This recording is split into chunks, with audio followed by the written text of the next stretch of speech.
بسم اللہ الرحمن الرحیم۔ لبیز وائس کے معزز سامعین السلام علیکم۔ حضرت عاتکہ رضی اللہ تعالیٰ عنہا بنت زہد کا واقعہ۔ ان کے شوہر ان سے عشق کی حد تک محبت کرتے تھے۔ ہمارے اسلام میں بھی محبت کی کئی داستانیں ہیں، مگر وہ محبت جو نکاح کے بعد ہوئی وہ حضرت عاتکہ رضی اللہ تعالیٰ عنہا بنت زہد اور ان کے شوہر کے درمیان تھی۔ حضرت عاتکہ رضی اللہ تعالیٰ عنہا خاندان قریش کے قبیلہ عدی سے تعلق رکھتی تھیں۔ حضرت عمر رضی اللہ تعالیٰ عنہ ان کے چچا زاد بھائی تھے۔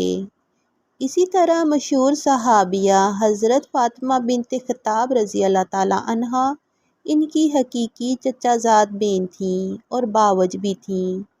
قبول اسلام۔ حضرت عاتکہ رضی اللہ تعالیٰ عنہا کے والد محترم زہد زمانہ جاہلیت میں ہی توحید کے قائل تھے، اللہ کی یکتانیت اور وحدانیت کا اعتراف کرتے تھے، اور جن کے حوالے سے رسول اللہ صلی اللہ علیہ وآلہ وسلم کا ارشاد گرامی ہے کہ وہ قیامت کے دن تنہا ایک امت کی حیثیت سے اٹھیں گے۔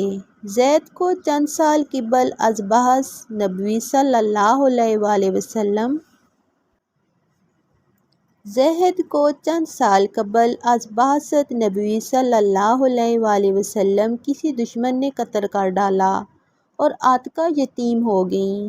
سن شعور کو پہنچنے کے بعد اسلام قبول کیا اور شرف صحابیت سے مشرف ہوئیں۔ نکاح۔ نہایت حسین و جمیل عاقلہ فاضلہ عالمہ خاتون تھیں۔ ان کی شادی حضرت ابوبکر رضی اللہ تعالیٰ عنہ کے صاحبزادے حضرت عبداللہ رضی اللہ تعالیٰ عنہ سے ہوئی۔ حضرت عبداللہ کو ان سے اس قدر لگاؤ تھا اور والہانہ محبت تھی کہ ان کے عشق و محبت میں جہاد کو ترک کر دیا۔ وہ بھی شوہر پر جان چھڑکتی تھیں، ان کے آرام و راحت کا خوب خیال کرتیں۔ چونکہ انہوں نے حضرت عبداللہ کو جہاد پر جانے کی ترغیب نہیں دی تھی، اس لیے حضرت ابوبکر رضی اللہ تعالیٰ عنہ نے حضرت عبداللہ کو حکم دیا کہ وہ عاتکہ کو طلاق دیں۔ ابتداً تو کچھ زمانہ تک اس معاملہ کو ٹالتے رہے۔ جب والد محترم کا اصرار بڑھا تو حضرت عاتکہ رضی اللہ تعالیٰ عنہا کو ایک طلاق دی، لیکن بیوی کی جدائی اور فراق ان کے لیے وبال جان بن گیا۔ انہوں نے ان کے ہجر و فراق پر یہ اشعار کہے: ہے عاتکہ جب تک سورج چمکتا رہے گا اور قمری بولتی رہے گی میں تجھے نہ بھولوں گا۔ ہے عاتکہ میرا دل شب و روز بضد ہزار شوق و تمنا تجھ سے لگا ہوا ہے۔ مجھے آدمی نے اس جیسی خاتون کو کبھی طلاق نہ دی ہوگی اور نہ اس جیسی خاتون کو کبھی بغیر گناہ طلاق دی جاتی ہے۔ حضرت ابوبکر صدیق رضی اللہ تعالیٰ عنہ بڑے رقیق القلب اور نرم خو واقع ہوئے۔ ان تک ان اشعار کی خبر پہنچی تو انہوں نے حضرت عبداللہ رضی اللہ تعالیٰ عنہ کو رجوع کرنے کی اجازت دے دی، جس کے بعد وہ ہر غزوہ میں شریک ہونے لگے۔ ایک دفعہ وہ طائف کے محاصرے کے وقت دشمن کے تیر سے سخت مجروح اور زخمی ہو گئے۔ زخم تو اسی وقت بھر گیا تھا، لیکن تیر کا زہر اندر ہی اندر رستا رہا۔ نبی کریم صلی اللہ علیہ وآلہ وسلم کے وصال کے کچھ عرصہ بعد 11 شوال ہجری کو یہ زخم عود کر آیا۔ اسی درد و تکلیف میں حضرت عبداللہ رضی اللہ تعالیٰ عنہ کی وفات ہو گئی۔ حضرت عاتکہ رضی اللہ تعالیٰ عنہا کو اپنے شوہر نامدار کی اس اچانک رحلت پر بڑا صدمہ ہوا۔ مرحوم خاوند کی طرح وہ بھی شعر و شاعری پر خوب عبور اور ادراک رکھتی تھیں۔ نہایت ہی وجد کے ساتھ یہ پردرد مرثیہ کہا۔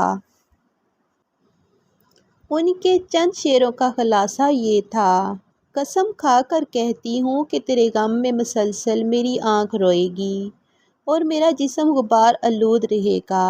زہ نصیب اس آنکھ کی جس نے تجھ جیسا جنگجو، بہادر اور صادم قدم جوان دیکھا۔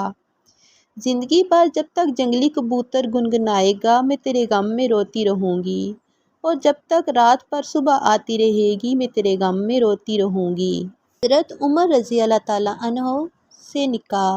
ویسے عبداللہ بن ابو بکر رضی اللہ تعالیٰ عنہ نے انہیں یہ کہہ کر کچھ مال دیا تھا کہ وہ ان کے بعد کسی سے نکاح نہیں کریں گی۔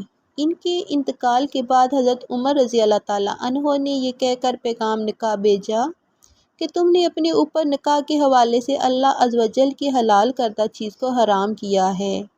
عبداللہ کے اہل کو ان کا مال واپس کر دو اور مجھ سے نکاح کر لو۔ چنانچہ حضرت عمر رضی اللہ تعالیٰ عنہ نے حضرت عاتکہ رضی اللہ تعالیٰ عنہ سے نکاح کر لیا۔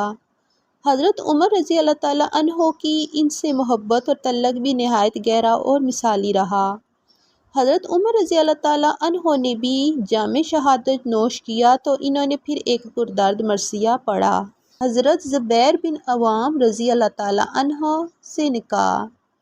حضرت عمر فاروق رضی اللہ تعالیٰ عنہ کی شہادت کے بعد حضرت عاتکہ رضی اللہ تعالیٰ عنہ کا نکاح حواری رسول صلی اللہ علیہ وآلہ وسلم حضرت زبیر بن عوام رضی اللہ تعالیٰ عنہ سے ہوا۔ انہوں نے جنگ جمل کے موقع پر ابن جر کے ہاتھ سے شہادت پائی تو حضرت عاتکہ رضی اللہ تعالیٰ عنہ فرط غم سے نڈال ہو گئیں اور باختیار ان کی زبان پر یہ مرثیہ جاری ہوا، جس کا مختصر خلاصہ یہ ہے: ابن جر نے لڑائی کے دن ایک عالی ہمت شہ سوار سے غداری کی اور غداری بھی ایسی حالت میں کی کہ وہ نہتا اور بے سر و سامان تھا۔ ہے عمرو، اگر تو اس کو پہلے سے متنبہ کر دیتا تو اس کو ایسا شخص پاتا کہ نہ اس کے دل میں خوف ہوتا نہ ہاتھ میں لرزا۔ کتنے مصائب ہیں کہ وہ ان میں گھس گیا ہے بندریہ کے بیٹے، تو اس کو جھکا نہ سکا نہ پچھاڑ سکا۔ تیری ماں تجھ پر روئے تو ان لوگوں پر جو گزر چکے ہیں اور جو زندہ ہیں اس طرح غالب نہیں ہو سکا۔ خدا کی قسم، تو نے ایک مسلمان کو ناحق قتل کیا، تجھ پر ضرور اللہ تعالیٰ کا عذاب ہوگا۔ اور اس جسم کو جسے کفن میں لپیٹا گیا ہے، اس جسم پر اللہ تعالیٰ کی رحمت ہو۔ مقروض اور نادار عزیزوں کو اس کا صدمہ ہے، کیونکہ وہ ان کے مددگار تھے۔